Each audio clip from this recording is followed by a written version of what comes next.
I feel that I know that you are partly Greek, right? I am half Greek, half French American. So you can relate to these kind of things that are going on here? Can I relate? Are you kidding? This is my life. Playing Paris was just living my life. Paris is half Greek. I'm half Greek.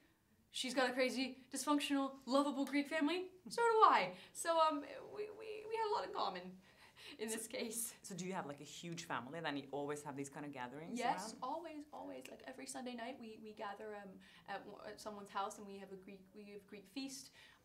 We've got Greek Easter. We have all these different traditions. We go to Greece every summer. We've got family all over the islands. Everybody in the family's been baptized in Nafpaktos. Yeah, it's the Greek runs strong in this one. But I love it. They're crazy. They're kooky. They're a little bit suffocating, but I wouldn't have them any other way because I know that they love me so much, and they're fierce. They're fiercely loyal and fiercely passionate about being Greek. But you're at the age now, I feel it. Until I was like in my mid-20s, I was embarrassed by my parents or my family, kind of in situations that your character has in this movie. Do you understand how embarrassed she gets? 18 years. It's just accumulated. They're very suffocating. They're like attached to the hip. They want to go with you everywhere. They want to know everything that you're doing. They just want to be involved in every single aspect of your life, and they're so dramatic and loud, and it's just like, give me some space. But I mean, it's just the only reason why they're like this is because they care so much. It's because they love you, and you know that deep down when they drive you crazy and you're having a bad day or whatever, you know your family just wants the best for you, and they want you to have a better life than what they had. And I think that's what this movie is all about. You don't have to be Greek to relate to this. At the end of the day, we're all the same. We might come in different shapes and sizes, or we might look a little bit different, but at the end of the day, we are all the same, and all the families are the same. We all have come with our quirks and dysfunction, but it's what makes it a beautiful mess.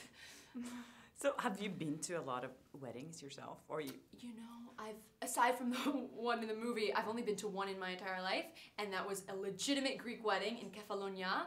Oh. Only wedding I've ever been to. It was full on. I'm talking about like the bride, she rode in on a donkey.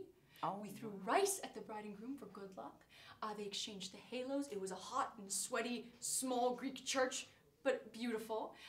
We had the after reception. There was smashing of plates. There was Greek dancing. There was Greek feasting. It was late, and it was amazing. But that's my only wedding experience, aside from this lovely movie. Yeah.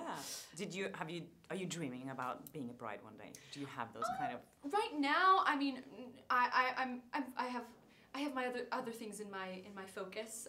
My artistic pursuits.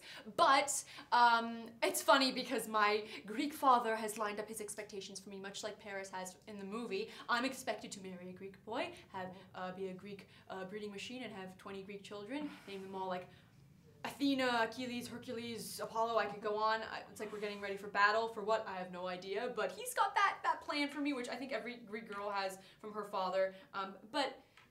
We'll see if that happens. That's up to me. But yeah, it's funny because it's the same for Paris in the movie. And I love that Nia makes a point that even though you have expectations from your family, you don't have to give in to them. Like, even though they want the best for you and they love you, it's what you want to do, and it's what your heart is telling you where to go. So do you think that the constitution of a wedding or marriage is changing now than what it used to be? Because then it used to be like you did it to feel safe. But now, right, when women are so liberated, do we need to get married anymore? That's the thing. Like, and I think this is Nia makes this point in the movie. Like, it's not for everybody. For some people it is. For some people it isn't. And if it's not for you, that's okay. You don't have to. And Nia makes that point, I think, with Yaya and with Paris. You know, like, she doesn't have to give into the expectations her family has set for her. She can do what she wants to do. And marriage isn't for everybody. And it's up to you.